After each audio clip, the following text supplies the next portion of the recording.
Hello students. तो इस video में हम डिस्कस करेंगे कैलकुलस का एक पैराग्राफ बेस्ड क्वेश्चन। ठीक है, this is paragraph for question number 12 to 14। Question क्या है? Let f from R to R be a function satisfying f of x plus Y cube is equal to, ये sign क्या है मैं आपके लिए एक बार इक्वेशन लिख देता हूँ। F of x plus Y cube is equal to F x plus F of Y का whole cube for all X Y, and F dash zero का वैल्यू कितना दे रखा है? के दे रखा है, यानी कि फंक्शन का जो डेरिवेटिव है जीरो पे वो कितना है? के इक्वल है। तो फिर पूछा है तीन क्वेश्चन, मॉड के ग्रेटर देन जीरो, ये सब करके। तो हमारा जो फर्स्ट टारगेट होगा वो ये होगा कि हम कैसे भी करके फंक्शन निकालें कि व्हाट इज़ द फंक्शन। ठीक है, so let's write functional equation F of x plus Y cube is equal to कितना हो गया? F x plus F Y का whole cube, and this is valid for all X comma Y belongs to R. Now put, आप क्या करो, इसमें x और y दोनों ज़ीरो पुट करो। ठीक है, ताकि फंक्शन का वैल्यू हमें ज़ीरो पे पता चल सके। तो वो होगा f0 is equal to f0 plus f0 का क्यूब, ये कटा तो यहाँ से कितना आ रहा है? f0 का जो क्यूब आ रहा है वो ज़ीरो के बराबर आ रहा है। तो ये पता चल गया कि f0 का वैल्यू ज़ीरो के इक्वल हो जाएगा। ये ठीक। आ जाओ आगे। अब हमें इस चीज़ का यूज़ करना पड़ेगा। F dash zero is equal to के दे रखा है, इस चीज़ का हम सोचते हैं कि यूज़ कैसे करें। तो उसके लिए बेस्ट मेथड हमारे पास देखो क्या है, एक बार लिखता हूँ फिर से। F of x plus Y cube is equal to F x plus F Y का होल क्यूब। ठीक है, इसको हम, इस इक्वेशन को हम दो तरीके से सॉल्व कर सकते हैं फंक्शन निकालने के लिए। एक तो हम यूज़ कर सकते हैं basic definition of derivative f dash zero limit h tending to zero f of zero plus h minus f zero by h, या फिर हम पार्शियल डेरिवेटिव यूज़ कर सकते हैं। तो पार्शियल डेरिवेटिव हमारा छोटा मेथड पड़ेगा, शॉर्ट मेथड, तो उसको डिस्कस करते हैं। मैंने बोला partially differentiate both sides with respect to x. तो ये कितना हो गया? एफ डैश एक्स आ गया, एक्स नहीं, एक्स प्लस वाई क्यूब आएगा। तो f dash x plus Y cube is equal to, और एफ एक्स का आएगा एफ डैश एक्स और एफ वाई का क्यूब का आएगा ज़ीरो। बेसिकली पार्शियल डिफरेंशिएशन का मतलब ही ये होता है कि आप एक्स के रेस्पेक्ट में डिफरेंशिएट करेंगे और वाई को कांस्टेंट ट्रीट करेंगे। तो जिन्हें ये नहीं पता है कि what is partial derivative, they can write partial derivative होता है कि differentiate with respect to x treating y as constant. ठीक है, तो अब इसमें क्या करो, put x is equal to zero. आप इस, ये जो इक्वेशन आया इसमें x is equal to zero put करो। तो एफ डैश वाई क्यूब कितना आया फिर? एफ डैश जीरो, और एफ डैश जीरो का वैल्यू तो k दे रखा है, तो this is equal to k। तो एफ डैश वाई क्यूब का वैल्यू कितना आ गया? k आ गया। अब आप क्या करो, पुट, इसमें y को आप रिप्लेस करो x की पावर 1/3 से, ताकि एफ डैश एक्स बन जाए। तो ये हो गया f dash x is equal to k. अब एफ डैश एक्स कितना होता है? F dash x is d y by d x, this is equal to k. So d y will be k d x. Integrate करो both sides, तो integration d y is equal to integration k d x. तो यहाँ से कितना आएगा? y is equal to k x plus integration constant c, है ना। ये y ही तुम्हारा एफ एक्स है। नाउ तुमने ऊपर कैलकुलेट किया है कि F of zero is zero, तो F of zero is zero, so this implies zero is equal to zero plus C. तो यहाँ से c का वैल्यू कितना आ गया? ज़ीरो आ गया। Therefore y is equal to F x कितना आया है? के एक्स आएगा। y is equal to F x कितना आया? के एक्स। अब चलो पहला क्वेश्चन देखो, मॉड के ग्रेटर देन जीरो। पहली बात कि हमें k का वैल्यू निकालना पड़ेगा। हमारा जो फंक्शन है वो कैसा है? y is equal to k x type का। ये फंक्शन अगर तुम्हें मालूम हो तो कैसा होगा? एक स्ट्रेट लाइन होगा जो कि ओरिजिन से पास करेगा। तो हमें k का वैल्यू कैलकुलेट करना पड़ेगा। तो उसके लिए फिर से एक बार इक्वेशन लिखते हैं, f of x plus Y cube, ये कितना है, f x plus F of Y का होल क्यूब है।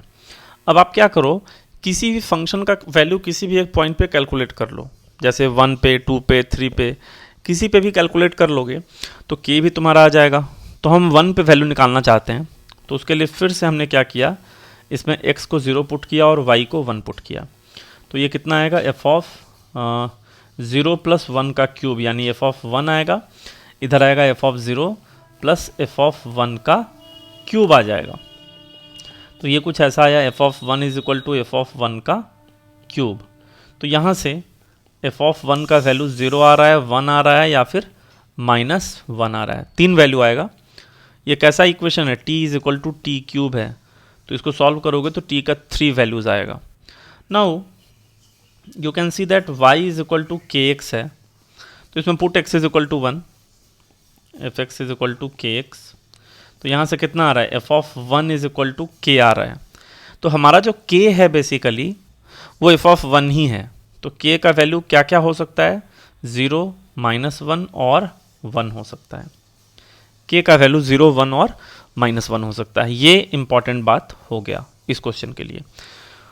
तो फाइनली हमारा जो फंक्शन है y is equal to k x, वो क्या क्या हो सकता है, फिर y इज इक्वल टू 0 हो सकता है अगर k 0 डालोगे, y is equal to x हो सकता है अगर k 1 डालोगे, y is equal to -x हो सकता है अगर k तुम -1 डालोगे। Now let's take part number 12। Question number 12 says mod of k is greater than 0, mod of k is greater than 0। तो हमसे पूछा है limit x tending to 0 greatest integer tan x by f x का value पूछा है, ठीक है। अच्छा, मॉड ऑफ k अगर 0 से बड़ा है, इसका मतलब k हम क्या क्या लेंगे, 1 ले सकते हैं या फिर -1 ले सकते हैं। 0 तो ले नहीं सकते क्योंकि 0 का k मॉड तो खैर 0 होता है। तो चलो k हम 1 लेते हैं। तो क्या हमें सॉल्व करना है, limit x tending to 0 greatest integer tan x by x, है ना। k अगर 1 लिया तो एफ एक्स हमारा कितना हो गया, एफ एक्स हमारा हो गया x, तो एफ एक्स की जगह पे x रख दिया नीचे। अब तुम्हें पता होगा, तुमने पढ़ा होगा ज़रूर कि x बिलोंग्स टू -π/2 से π/2 में tan x बाई एक्स जो होता है वो 1 प्लस होता है, 1 से थोड़ा सा बड़ा होता है ना। ऑफ कोर्स 0 हटाना पड़ेगा, नहीं पढ़ा है तो पढ़ाया जाएगा, अदरवाइज लिमिट में ये चीज़ पढ़ाया जाता है। हम लोग क्या पढ़ते हैं, x is greater than sin x होता है and tan x is greater than x होता है, ठीक है, 0 से π/2 में। तो अगर तुम tan x बाई एक्स करोगे तो वो 1 से बड़ा आएगा। अब मैंने -π/2 से π/2 क्यों लिया, क्योंकि -π/2 से 0 में tan x ज़्यादा वैल्यू छोटा होगा but magnitude wise tan x बड़ा ही होगा x से। एनीवेज, तो यहाँ पे ये जो tan x बाई एक्स होगा बेसिकली इसका वैल्यू क्या होगा, 1 प्लस होगा। तो तुम्हें दिख रहा है कि ये लिमिट का वैल्यू 1 आएगा, ग्रेटेस्ट इंटीजर के अंदर 1 प्लस, तो वैल्यू 1 है ना। 1 तो ऑप्शन में ही नहीं है, 1 तो ऑप्शन में ही नहीं है। तो चलो फिर f x is equal to -x लेके सोचते हैं। फिर f x is equal to -x, k जब तुम्हारा -1 होगा तो फिर क्या हमें क्या कैलकुलेट करना है, limit x tending to 0 tan x upon -x। अब मैंने अभी तुम्हें समझाया कि -π/2 से π/2 में tan x बाई एक्स कैसा होता है, 1 प्लस होता है। तो इसको तुम नियर अबाउट 1.001 मान लो। तो ये क्या हो गया, ग्रेटेस्ट इंटीजर के अंदर माइनस साइन के साथ 1.001, तो इसका ग्रेटेस्ट इंटीजर तो -2 को चला जाएगा। बात आ रही है समझ में। अच्छा, तो -2 को चला गया, ये तो है ऑप्शन में, तो फर्स्ट वाले क्वेश्चन का आंसर क्या हो जाएगा, ऑप्शन नंबर सी हो जाएगा। अच्छा, क्वेश्चन नंबर 13 पे आ जाओ। बोला कि mod of k less equal to 0, तो हमसे पूछा है f of √3 - 1, f of √3 - 1 upon √2 plus √5, √2 plus √5 इसका वैल्यू पूछा है। ये समझ रहे हो, ये बेवकूफ़ बनाने के लिए दिया है। देखो, मॉड ऑफ k कभी भी 0 से छोटा तो होगा नहीं, mod of k is never less than 0। तो मॉड ऑफ k फिर क्या हो सकता है, 0 के बराबर हो सकता है। तो k फिर क्या हो सकता है, 0 के बराबर। अच्छा, k अगर 0 के बराबर है तो एफ एक्स क्या हो जाएगा, 0 हो जाएगा। F x is equal to 0 always. So f of √3 - 1 by √2 plus √5, ये भी कितना हो जाएगा? जब तुम्हारा फंक्शन ही 0 है तो इस पॉइंट पे वैल्यू भी तो कितना आएगा? 0 ही आएगा। ठीक है, this was our part number 13. Now let's take part 14. Part 14 says fx is invertible function and let gx is equal to f inverse x. Number of solution of fx is equal to gx. Okay, तो gx is equal to f inverse x. ठीक है, अब तुम चलो fx मान लो, पहले तुमने x लिया, fx अगर x लिया तो y is equal to x का इन्वर्स भी क्या आएगा? y is equal to x का इन्वर्स भी y is equal to x ही आएगा। y is equal to x is the self inverse function. तो जब दोनों का ग्राफ बनाएंगे तो सुपर इम्पोज करेगा, तो यहाँ पे कितना सॉल्यूशन दिख रहा है? Infinite solution. अगर तुमने fx is equal to -x लिया तब भी इसका इन्वर्स कितना आएगा बताओ? तब भी इसका इन्वर्स वहीं आएगा, y is equal to -x। तो इस बार भी fx और f इन्वर्स x का ग्राफ क्या करेगा? सुपर इम्पोज करेगा, तो इनफाइनाइट सॉल्यूशन आएगा। एंड फाइनली अगर तुमने fx इज इक्वल टू 0 लिया, fx इज इक्वल टू 0, तो fx इज इक्वल टू 0 तो बेसिकली क्या है? नॉन इन्वर्टिबल फंक्शन है, नॉन इन्वर्टिबल फंक्शन। क्यों भाई? क्योंकि मेनी वन फंक्शन है ये, many one function. So from this conclusion, this discussion we can conclude that fx is equal to gx का नंबर ऑफ सॉल्यूशन कितना हो जाएगा? Infinite solution. दोनों केस में देख रहे हो, तो दूसरे वाले पार्ट का आंसर कितना है? Option B. तीसरे वाले पार्ट का आंसर है इनफाइनाइट सॉल्यूशन। ठीक है, थैंक्स फॉर वॉचिंग।